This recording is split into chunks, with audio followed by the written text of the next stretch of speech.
Durante 27 años, Melinda Gates vivió al lado de uno de los hombres más poderosos y ricos del planeta. Aparecía tranquila y serena en las fotografías públicas de pie a su lado, en alfombras rojas y escenarios mundiales. Ayudó a dirigir una de las mayores fundaciones filantrópicas del mundo, mientras criaba a 3 hijos en gran medida fuera del ojo público. Desde fuera su vida parecía ordenada, privilegiada e inquebrantable. Sin embargo, en 2021, tomó una decisión que dejó atónitos a casi todos los que creían entender su mundo. Se marchó. El divorcio causó conmoción en los círculos empresariales, las instituciones filantrópicas y los medios de comunicación de todo el mundo. El acuerdo, anunciado por valor de $76.000 millones, se convirtió instantáneamente en una de las separaciones más caras de la historia. Siguieron los murmullos, como siempre ocurre. Se especuló sobre las acciones de Bill, sus asociaciones pasadas y los errores de los que se venía hablando desde hacía tiempo. Pero Melinda no respondió. No ofreció explicaciones ni intentó dar forma a la narrativa. Optó por el silencio, y durante años, ese silencio habló más alto que cualquier declaración. Luego, en 2025, a la edad de 61 años, por fin lo rompió. Cuando habló, sus palabras eran mesuradas, pero inequívocamente pesadas. Describió un encuentro que tuvo lugar en 2013, un momento que la dejó físicamente enferma y emocionalmente conmocionada. Habló de verdades ocultadas, de mentiras que no llegaron de golpe, sino que se acumularon lentamente, apilándose unas sobre otras, hasta que el peso se hizo insoportable. Y por primera vez, admitió abiertamente la verdadera razón por la que se marchó. Lo que reveló replanteó todo lo que la gente creía saber sobre su matrimonio, su paciencia y su punto de ruptura. Mucho antes de convertirse en Melinda Gates, antes de la fundación, los titulares y la influencia mundial, era Melinda Ann French, nacida el 15 de agosto de 1964, en Dallas, Texas. Sus primeros años se desarrollaron en un hogar en el que la estructura y la curiosidad estaban cuidadosamente equilibradas. Era la segunda de 4 hermanos y creció en una familia que valoraba la educación, el esfuerzo y la responsabilidad. Su padre era ingeniero aeroespacial y su trabajo contribuyó a las misiones Apolo, que enviaron a los estadounidenses a la Luna, un hecho que le inculcó en silencio el poder del ingenio humano. Su madre permanecía en casa no por pasividad, sino como la fuerza firme que daba forma a las rutinas diarias, las expectativas y los fundamentos morales. Su hogar era estable, cálido y lleno de sentido. La familia vivía cómodamente pero sin excesos. Su padre comprendió pronto que criar a 4 hijos significaba pensar a largo plazo. A finales del 1970 empezó a invertir en propiedades de alquiler como forma de asegurar la futura matrícula universitaria de cada hijo. Lo que empezó como un plan financiero se convirtió rápidamente en un empeño familiar. A los 10 años, Melinda ya empuñaba un pincel, aprendiendo que la contribución importaba independientemente de la edad. Los fines de semana no se reservaban solo para el ocio, sino que se llenaban pintando paredes, fregando suelos, arreglando lo que estaba roto y aprendiendo cómo el trabajo conectaba el esfuerzo con la recompensa a largo plazo. A medida que el negocio de alquileres crecía, también lo hacían sus responsabilidades. A los 12 años ya se encargaba de tareas sencillas de contabilidad, manejando cifras que muchos niños no conocían hasta la edad adulta. Cada apartamento limpiado representaba dinero ahorrado para la educación. Cada balance contable reforzaba la idea de que una planificación cuidadosa podía dar forma a futuras oportunidades. Sin sermones ni lecciones formales, absorbía la disciplina de forma natural. La independencia se hizo instintiva mucho antes de que tuviera lenguaje para ello, y esa estructura interna siguió solidificándose a medida que avanzaba hacia la adolescencia. Por esa misma época, una presencia inesperada entró en casa. Su padre trajo un ordenador Apple II que había salido a la venta pocos años antes y que alteró silenciosamente el rumbo de su vida. A los 14 años empezó a utilizarlo para llevar un registro de los alquileres, pero pronto el cursor parpadeante se convirtió en algo más que una herramienta, se convirtió en una invitación. Aprendió a teclear comandos por sí misma, repitiendo secuencias hasta que los programas respondían exactamente como ella quería. En una época en la que muy pocas chicas estaban expuestas a la codificación, ella encontró consuelo en la lógica de las máquinas. El ordenador no juzgaba, no le importaba su edad ni su sexo. Solo respondía a la claridad y la estructura, y a ella le encantaba esa simplicidad. Las horas pasaban mientras escribía pequeños programas diseñados para resolver problemas prácticos. A través de ese proceso, comenzó a sentir que la tecnología podía poner orden en la complejidad, que podía ayudar a dar sentido a un mundo caótico. Esa creencia la siguió hasta la Academia Ursuline, donde se matriculó en 1978. El entorno académico desafiaba a los estudiantes sin descanso, y ella prosperó bajo esa presión. Destacó en todas las asignaturas, especialmente en matemáticas y ciencias, y sus profesores reconocieron rápidamente su concentración y seriedad. Ursuline fue uno de los primeros colegios de Texas en integrar los ordenadores en las aulas, una decisión que marcaría su futuro de forma permanente. Las clases de informática le resultaban a la vez emocionantes e intimidantes. Cada proyecto exigía precisión y persistencia, lo que la adentraba aún más en un campo que ya le resultaba familiar. Cuando se graduó en 1982 como valedictorian, llevaba consigo algo más que unas notas excepcionales. Llevaba consigo una creciente certeza de que la tecnología definiría el futuro y de que ella quería ayudar a darle forma. Poco después, aceptó su primer trabajo remunerado dando clases particulares de matemáticas y programación a alumnos más jóvenes. En los primeros 1980, era raro ver a mujeres jóvenes enseñando codificación, y sin embargo, ella se puso con confianza delante de alumnos con dificultades, explicándoles lógica y sintaxis por $5 la hora. Aunque la paga era significativa, la experiencia en sí resultó aún más valiosa. Enseñar agudizó su pensamiento, reforzó su confianza y reveló lo mucho que disfrutaba ayudando a otros a superar conceptos difíciles. Cuando llegó a la Universidad de Duke en 1982, esas lecciones vinieron con ella. Entró en aulas en las que a menudo era una de las únicas mujeres que estudiaba informática. El ambiente era diferente, más ruidoso, más agresivo. Los estudiantes varones hablaban sin vacilar, y el cambio fue inmediato.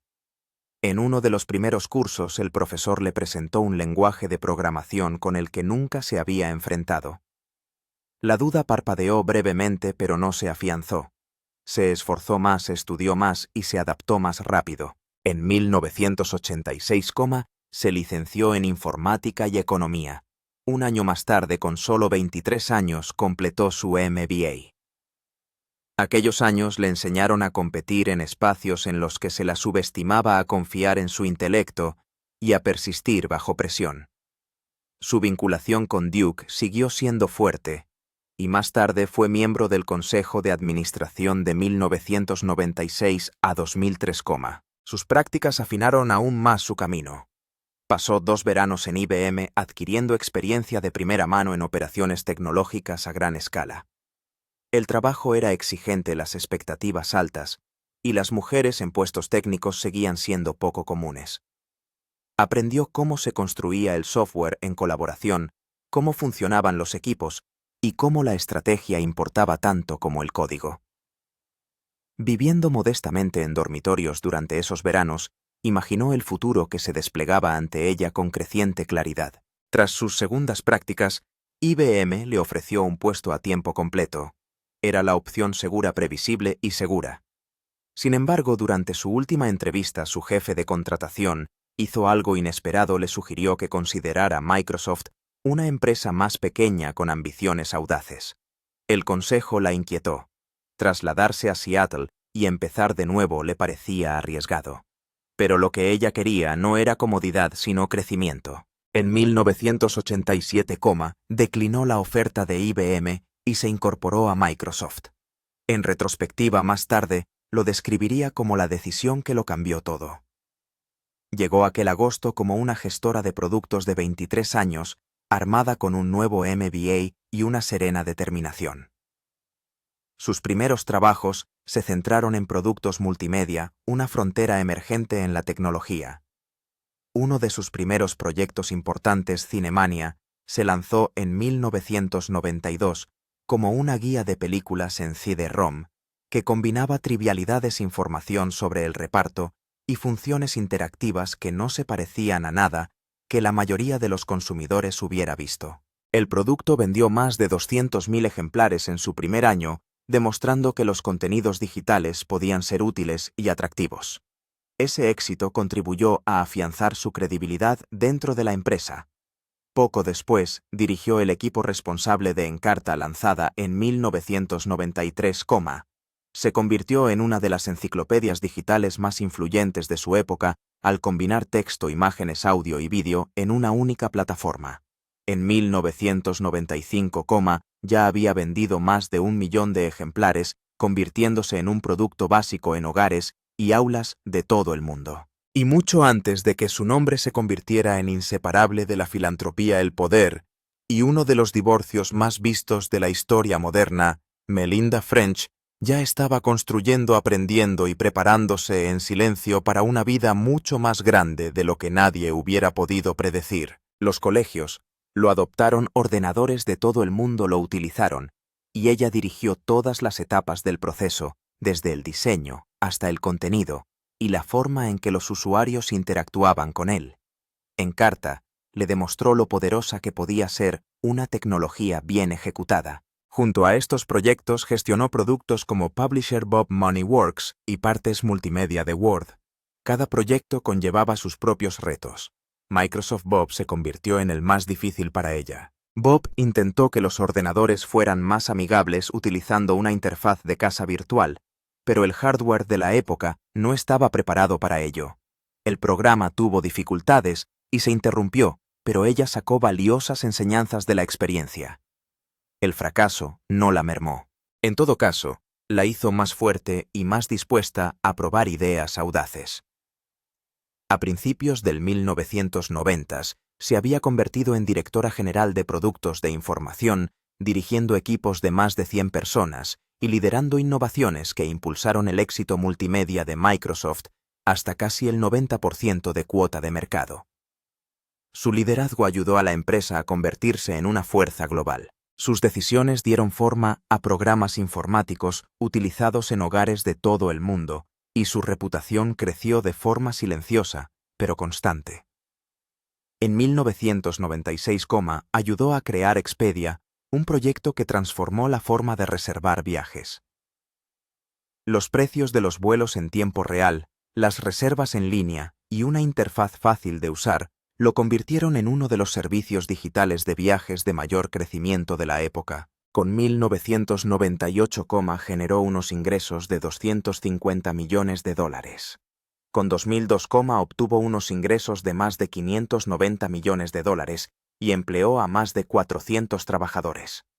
La empresa creció más rápido de lo que la mayoría esperaba y su orientación desempeñó un papel fundamental en ese aumento. Durante esos mismos años también lidió con la presión de las batallas antimonopolio de Microsoft en las 1990s. El Departamento de Justicia investigó a la empresa por prácticas monopolísticas y todas las divisiones sintieron el peso del escrutinio. Su equipo se centró en la calidad del producto y la experiencia del usuario mientras sorteaba esos retos, y Microsoft mantuvo su posición como empresa líder de software a pesar de las constantes tensiones legales. Detrás de todo el trabajo, algo personal se desarrollaba en silencio. En 1987, ella y Bill Gates empezaron a salir, pero mantuvieron la relación en secreto debido a las normas del lugar de trabajo.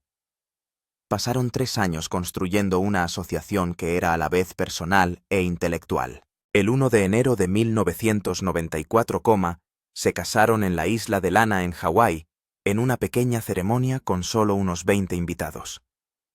Ella contrajo matrimonio con un claro sentido de la igualdad.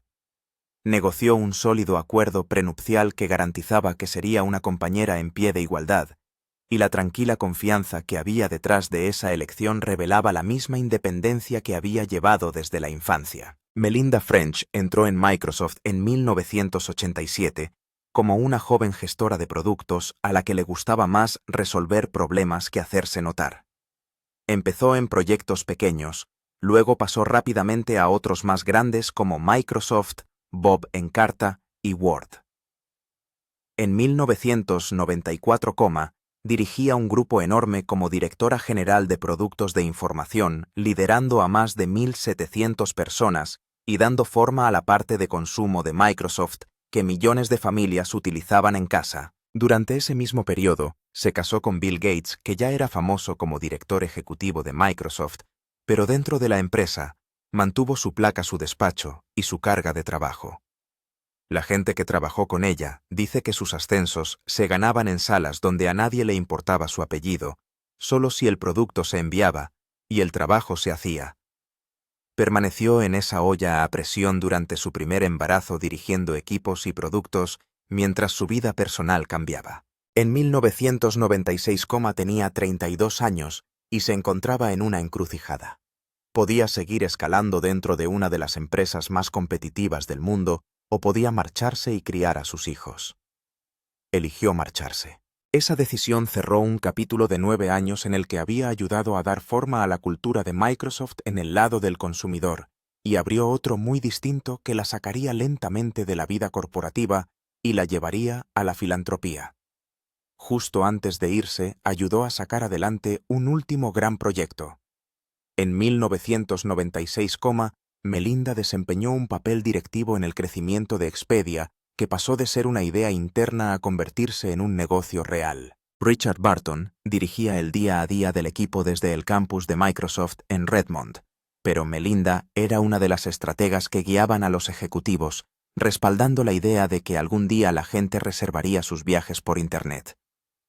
Microsoft invirtió dinero en Expedia y en 1999 la escindió como empresa pública independiente para poder respirar por sí misma, contratar talentos con opciones sobre acciones y avanzar con mayor rapidez. Años más tarde, en 2025, Expedia Group tendría un valor de mercado de unos 19,3.900 millones de dólares, con unos ingresos de 13,7 millones de dólares en 2024 y más de 110,9 millones de dólares en reservas brutas. El sitio de viajes, que comenzó como un proyecto paralelo dentro de Microsoft, se había convertido en un gigante mundial, y las primeras apuestas de Melinda le ayudaron a dejar atrás a rivales como Travelocity. A pesar de su éxito, el ambiente dentro de Microsoft nunca fue fácil. Melinda describió más tarde la cultura como ruidosa, aguda y competitiva, de una forma que a menudo llevaba a las mujeres al límite. En un momento dado al principio de su carrera, estuvo a punto de abandonar porque las reuniones parecían más discusiones que conversaciones. Aún así, su estilo tranquilo y su habilidad técnica la mantuvieron en la cima. Con el tiempo empezó a asesorar discretamente a mujeres a reclutar talentos y a modelar una forma más suave y colaborativa de dirigir en un lugar que muchos empleados veían como un entorno clásico de predominio masculino. También vio desde dentro cómo se comportaban los hombres poderosos en el trabajo, incluidas las primeras atenciones de Bill hacia algunas empleadas. Y esa tensión la acompañó durante años mientras intentaba alinear sus valores con el mundo en el que vivía cada día. Cuando se marchó en 1996, sus opciones sobre acciones la habían convertido en una mujer muy rica. El precio de las acciones de Microsoft se había disparado, e incluso antes de que existiera una fundación formal, Melinda tenía los medios para vivir como quisiera. En lugar de limitarse a acumular riqueza personal, empezó a invertir acciones en otro tipo de futuro. En los años siguientes, ella y Bill transfirieron miles de millones de dólares en acciones de Microsoft a lo que se convertiría en la Fundación Bill y Melinda Gates. A principios de los 2000, la pareja ya había donado unos 5.000 millones de dólares a la fundación, convirtiéndola en la mayor organización filantrópica de su clase. Su propio patrimonio neto seguiría rondando las decenas de miles de millones, unos 17,4 millones de 2025, pero ahora la mayor parte de su energía fluía hacia el uso de ese dinero para algo más que el lucro, especialmente a través de una empresa que creó más tarde llamada Pivotal Ventures, centrada en las mujeres y las familias. La historia filantrópica no empezó de golpe, sino que creció por pasos. En 1994, crearon la Fundación William H. Gates, un modesto esfuerzo familiar al principio centrado en la salud y la educación. Luego estaban la Gates Library Foundation y la Gates Learning Foundation. En agosto de 1999, fusionaron todas ellas en una única estructura y le dieron sus dos nombres. La Bill and Melinda Gates Foundation se puso en marcha con una dotación de unos 17.000 millones de dólares a finales de 1999, principalmente en acciones de Microsoft. En enero 2000, Bill añadió otros 5.000 millones, elevando la dotación a unos 22.000 millones. Con ese tamaño, la fundación era de repente lo bastante grande como para remodelar sistemas enteros, no solo proyectos divertidos y dispersos. Incluso antes de que la mayoría de la gente estuviera en línea, Melinda ya estaba pensando en quién quedaría fuera. A mediados de 1990, ella y Microsoft respaldaron una iniciativa llamada Libraries Online. Entre 1995 y 1997, dieron unos 17 millones de dólares en software y apoyo a unas 200 bibliotecas, poniendo ordenadores y acceso a Internet en espacios públicos donde cualquiera podía entrar y aprender. Patty Stonesifer, que más tarde dirigió la fundación, ayudó a dirigir esta labor. En 2000, más de 10.000 bibliotecas de Estados Unidos habían recibido algún tipo de ayuda. Para muchas familias con bajos ingresos, estudiantes y personas mayores, esas máquinas fueron su primera ventana al mundo digital, y ese impulso inicial ayudó a dar forma a la creencia de la fundación de que el acceso a la tecnología es una especie de infraestructura básica. Con la llegada del nuevo siglo, la fundación amplió su enfoque. Financiaron becas para estudiantes de minorías y apoyaron cambios educativos en el noroeste del Pacífico, donando más de 100 millones de dólares en subvenciones solo en 1999. Una donación clave fue un programa de becas de 10 millones de dólares en la Universidad de Washington en honor de la madre de Bill Mary Gates.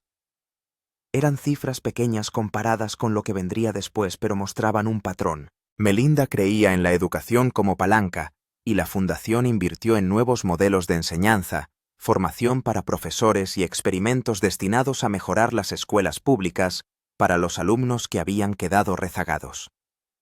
Entonces, África la cambió.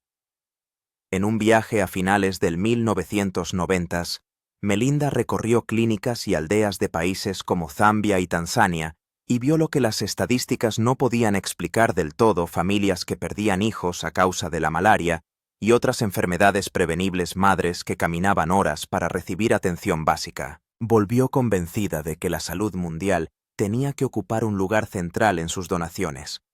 Esta experiencia empujó a la fundación a financiar grandes campañas de vacunación, programas de salud materna y planificación familiar, especialmente en los lugares donde la mortalidad infantil era más elevada.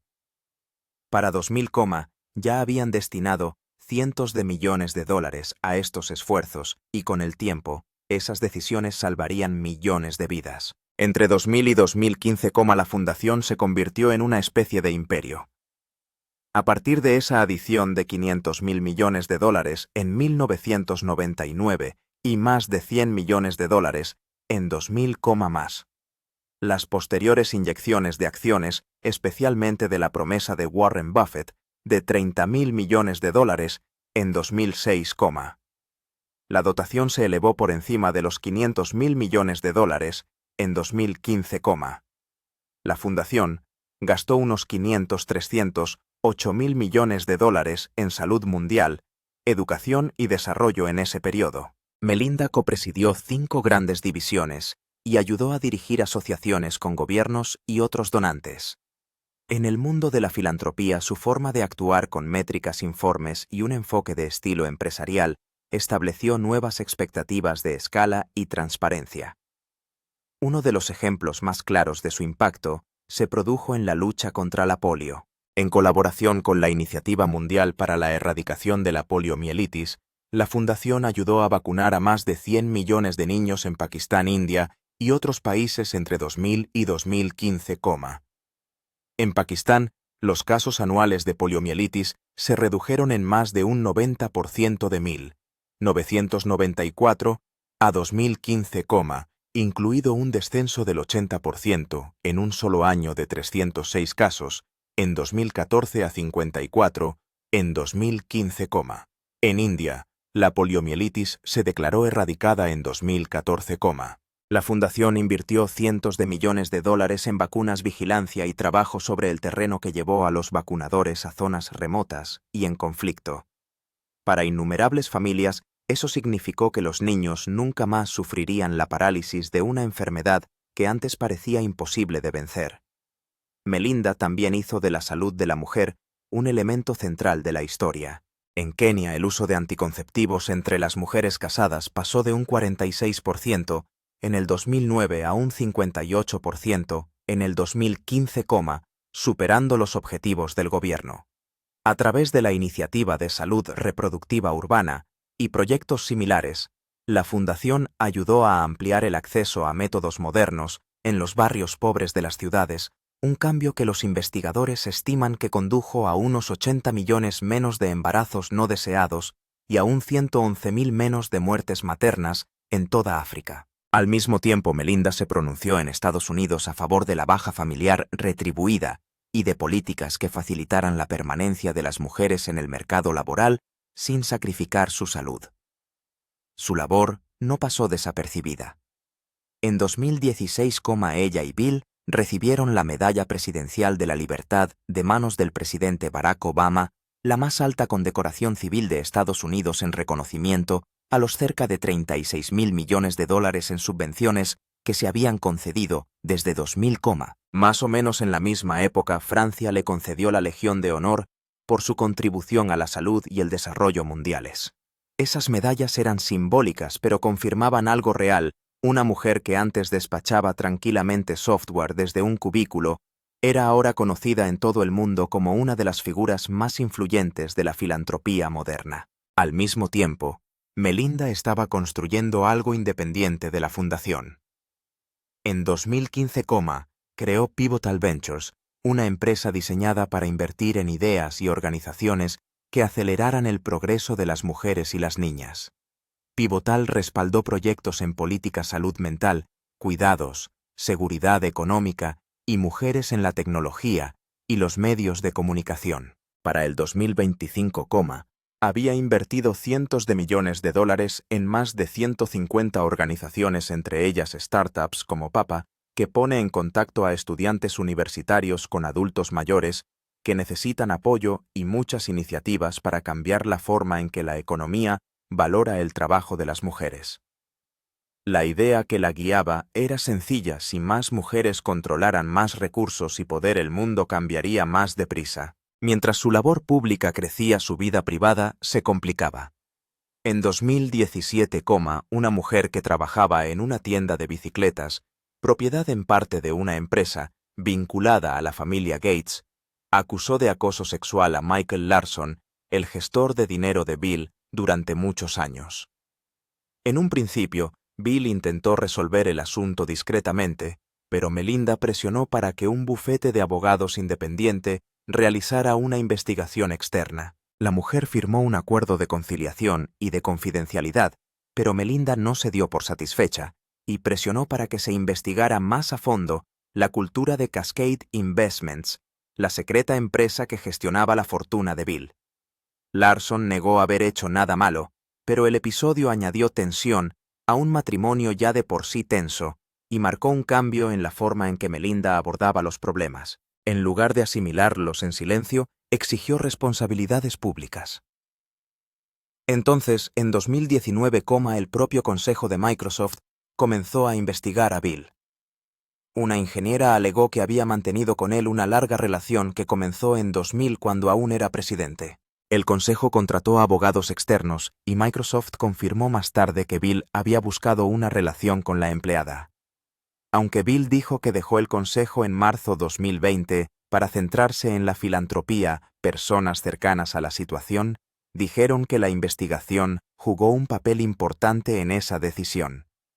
La historia surgió durante el apogeo del movimiento Me Too y astilló la imagen pública del ingeniero cuidadoso y disciplinado. También agudizó la tormenta emocional en la vida de Melinda, donde el trabajo, el matrimonio y la reputación siempre habían estado estrechamente ligados.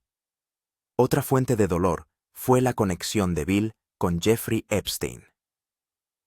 En septiembre de 2013, Melinda acompañó a Bill a la casa de Epstein en Nueva York. El mismo día recibieron un premio al servicio público en el Hotel Pierre. Más tarde dijo que la visita le hizo sentirse enferma.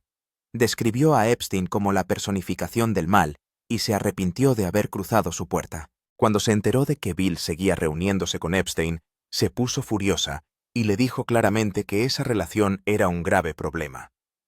Bill admitiría más tarde que reunirse con Epstein había sido un gran error, pero para entonces, su relación con un delincuente sexual convicto ya se había convertido en una grieta importante en su matrimonio y en una fuente importante de miedo y rabia para Melinda. Mientras todo esto ocurría, ella intentaba seguir centrándose en su trabajo. En abril de 2019, publicó su libro Moment of Lift, Momento de Elevación, en el que relataba historias de sus viajes y defendía con firmeza la elevación de la mujer como la forma más rápida de elevar a las familias y las sociedades. A primera vista, el libro parecía un llamamiento confiado a la igualdad.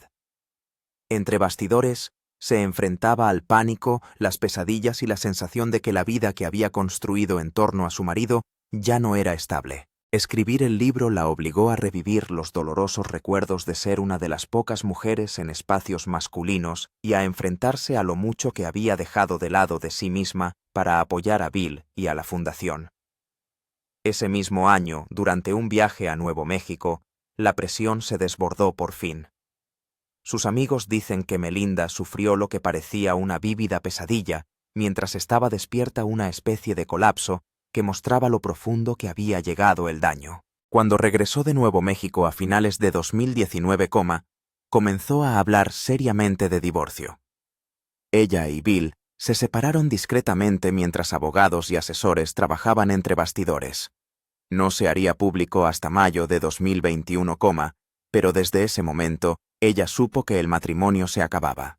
El anuncio público en mayo de 2021 asombró al mundo. Después de 27 años de matrimonio y 3 hijos, Bill y Melinda Gates declararon que su relación estaba irremediablemente rota.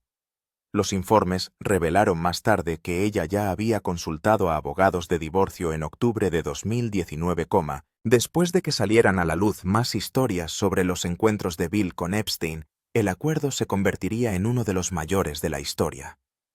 Se cree que Melinda recibió bienes por valor de unos $76.000 millones, lo que sitúa la ruptura entre los divorcios más caros jamás registrados.